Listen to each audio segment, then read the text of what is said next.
चीकू के नाना जैसे ही ऑफिस से छूटते हैं तो घर आने के लिए अपनी गाड़ी को तेज स्पीड में भगा रहे होते हैं। तभी एक रोती हुई औरत उनके सामने आ जाती है जिसने सफ़ेद कपड़े पहने होते हैं और वो उनको अपनी ऐसी हालत बताती है कि मेरा कोई नहीं है, आप मुझे अपने घर पे काम पे ही रख लो।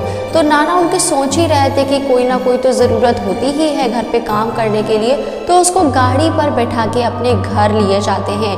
पर भूल उनसे ये हो जाती है कि वो एक औरत एक लड़की समझकर गाड़ी पे बिठाते हैं, पर वो जब घर आती है तब सबको पता चलता है वो कोई लड़की या इंसान नहीं है, वो एक बहुत ही घातक चुड़ैल होती है। और इस पूरे वाकया को चीकू ने अपनी आंखों से सामने देखा हुआ था।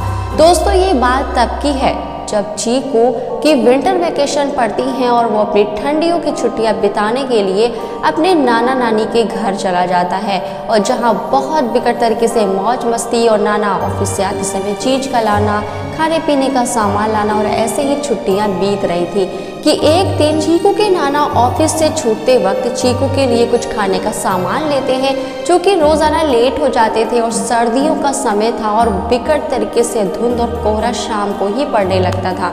और जब तेज़ी से गाड़ी भगाते हुए वो आ रहे थे तभी रास्ते में सडनली एक सफ़ेद कपड़े पहने एक औरत वहाँ सामने आ जाती है और तेज तेज से रो रही होती है, मानो कि पूरा जो जंगल होता है वो उसी के रोने से गूंज रहा हो। तभी गाड़ी नाना रोक देते हैं और उससे पूछते हैं कि तुम कौन हो, यहाँ पर क्या कर रही हो। तो वो कहती है कि मेरा कोई नहीं है, कृपया करके आप मुझे काम पर रख लें। तो वो भी सोचते हैं कि कोई होगी मजदूर की पत्नी या कोई काम करने वाली, चलो रख लेते हैं काम पे। तो उसको कहते हैं तुम गाड़ी पर बैठ जाओ। पर किसी को क्या पता कि वो जो बैठी है वो कोई इंसान या कोई लड़की औरत नहीं है, बल्कि एक चुड़ैल को चीकू के नाना घर पर लेके जा रहे हैं। दोस्तों, इस सारे मंजर को चीकू ने अपने आंखों के सामने देखा था। दोस्तों, ये कहानी तब शुरू होती है जब चीनू अपने विंटर वेकेशन को बिताने के लिए अपने नाना नानी के घर आता है और बड़ी मौज मस्ती के साथ उसकी ये बहुत अच्छी सी छुट्टियां बीत रही होती हैं, क्योंकि रोज़ाना नाना आते वक्त ऑफिस से कुछ ना कुछ खिलौने, खाने पीने की चीज़ें ये सब लाकर अपने नाती को दिया करते थे। और उस दिन की भी बात है कि चीकू अपनी नानी से कुछ खाने की डिमांड करता है, तो नानी एक बड़ी सी लिस्ट चीकू के नाना को पकड़ा देती है। कहती है जब ऑफिस से छूटना तो ये सारा सामान लेकर आना, क्योंकि कल चीकू के लिए हम केक बनाएंगे और आइटम्स बनाएंगे। तो वो सामान लेते लेते उनको बहुत देर हो जाती है। जब वो घड़ी देखते हैं तो बहुत ही ज़्यादा लेट हो जाता है और कोहरा धुंध बहुत तेज़ी से पड़ने लगता है। तो चीकू के नाना सोचते हैं कि अगर वो जंगल के रास्ते से आ जाते हैं तो वो घर 20 से 30 मिनट में ही पहुंच जाएंगे। अगर ऑन रोड जाते हैं तो उनको ज़्यादा लेट लग जाएगा।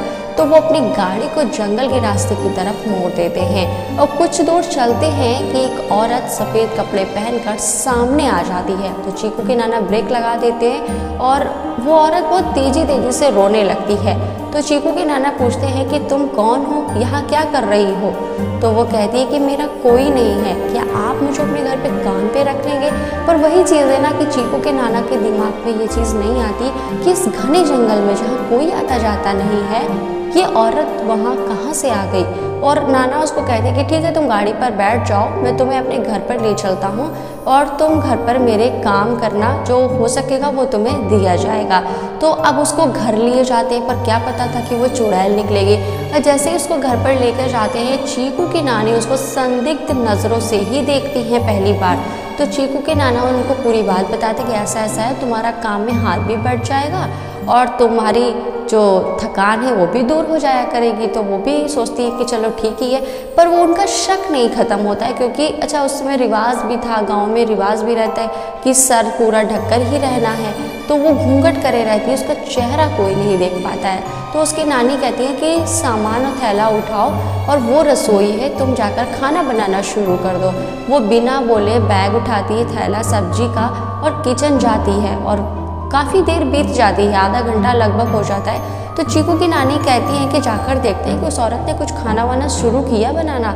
जब जाती हैं तो देखते हैं कि अभी वो बैग से, थैले से मछलियों को निकाल ही रही थी, क्योंकि उस दिन चीकू के नाना वही लाए थे बनाने के लिए। तो वो देखकर चीकू की नानी गुस्सा आ जाती हैं कहती है कि तुम क्या कर रही हो, तुम इतना लेट लगाओगी खाना बनाने में, अब तक तो थोड़ा बहुत खाना बनना शुरू हो गया होता पर अभी तो तुम सब्जी निकाल रही हो।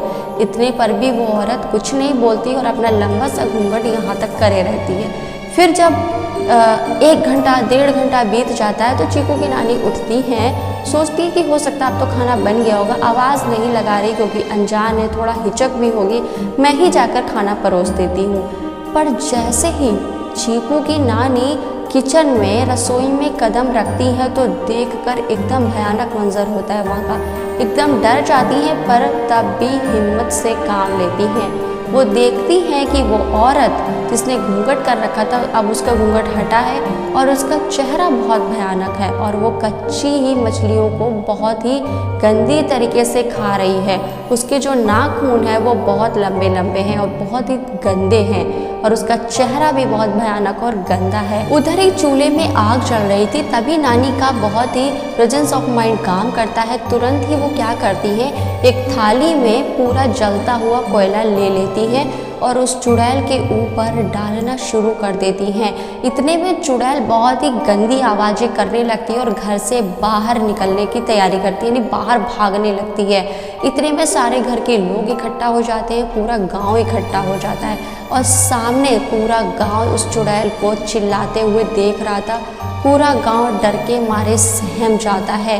अब चीकू के नाना को अपने ऊपर यकीन नहीं हो रहा था कि वो एक औरत को समझकर एक चुड़ैल को गाड़ी पे बैठा के अपने घर पर ले आए हैं और इस सब को देखते हुए आग से डरा डरा कर वो चुड़ैल जंगल की तरफ भाग जाती है और सारे गांव वाले डर तो खैर बहुत जाते हैं और 12 साल का चीकू भी बहुत ज़्यादा डर जाता है, डर के मारे अपने नाना के चिपक जाता है। पर कहीं ना कहीं गांव वाले डरते तो हैं। नानी की जम के प्रशंसा भी होती है कि उन्होंने किस हिम्मत के साथ उस चुड़ैल को उसकी असली जगह दिखा दी। तो दोस्तों, आप इस कहानी के बारे में क्या कहना चाहेंगे कमेंट में ज़रूर बताएं। साथ ही चैनल पर नए हैं तो सब्सक्राइब ज़रूर करें।